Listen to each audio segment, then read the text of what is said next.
Hi there. Happy November. Happy second quarter, I think, for almost everybody at this point.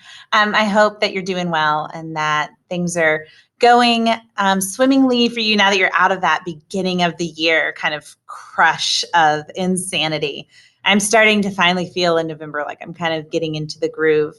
I'm also really excited to see some of you in a couple weeks at NCTE. Please, if you're going to be there, stop by the Moving Writers Meetup on Friday night and come and say hi to us.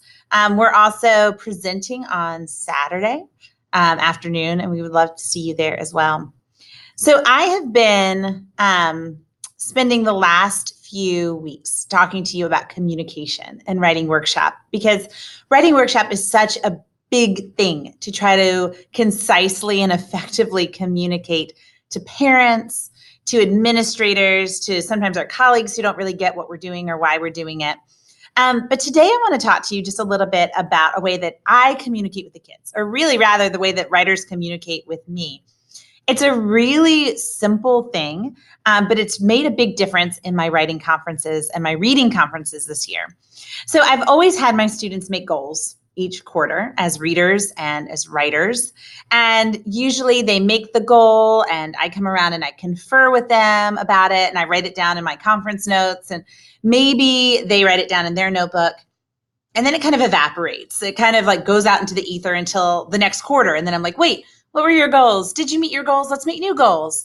And I really want goal making and goal setting to be an important part of our regular writing workshop routine, to know what we're striving for as writers, not just to accidentally stumble upon it. So here's what I've been doing this year, and I loved it. I bought at the dollar spot at Target this summer these little adhesive pockets. You can also get them on Amazon. And I think a lot of teachers use them like to label bins and stuff in their classroom, but it's just this little plastic pocket. And so I have students write their goals on a little index card that I've cut to fit the pocket, and they put it right here on the front of their writer's notebook. And it goes here for the whole quarter. Here's the difference it's made.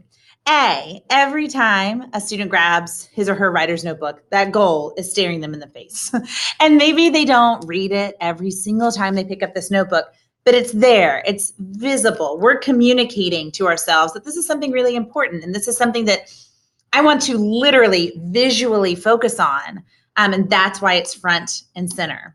But the other thing that's happened is, because these are so accessible, every time I come around for a writing conference or a reading conference, I can say, okay, now remind me again, what were you trying to work on this quarter? And we flip back. And what's happened is just the accessibility, the front and centerness of these writing goals and reading goals has made me talk to kids about them a lot more as we're conferring. They might raise their hand for a writing conference, or I might just stop by their desk and we're talking about other things, but then I can easily say, hey, remind me of that goal. How is what you're doing as a writer right now meeting that goal? Or how can I help you get closer to that goal in this piece? That's the thing I love to say to kids who are like, I'm all done. I'm all set, Mrs. O'Dell. I'm like, okay, well, let's go back to that goal on the front of your notebook. Have we achieved that goal yet in this piece of writing? If not, how can I help you get there?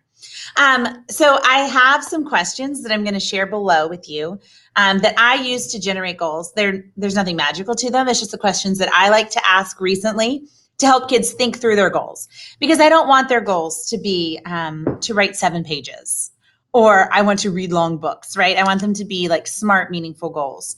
So I'll share those questions with you, but just finding a way of making this visible has done a lot for students to communicate their intentions to me. And it's made me a much better advocate for those intentions and for helping them meet those goals, because I'm seeing it all the time and I'm remembering it all the time. And I'm remembering that my goals are not necessarily the same as the students' goals. And I want to be meeting both of those as their teacher. So this is my kind of communication tip of the day.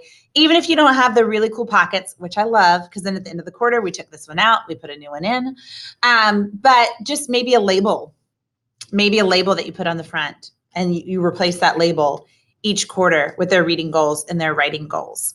I also have students share those with me in a Google form so that as I'm assessing work, because my kids do all their formal writing on Google Docs, and I have that spreadsheet up as I'm assessing their work, so I can also be commenting there on, okay, I see you working toward this goal here, or like, oh, that's great progress towards your goal, or oh, if we just sort of change this part, we might be addressing that goal a little bit better. So keeping goals front and center for kids, it really has helped me have more meaningful conferences and better communication with them about what they need. I hope that you are well. I hope that you have a great week of school this week, and I will talk to you soon. Thanks.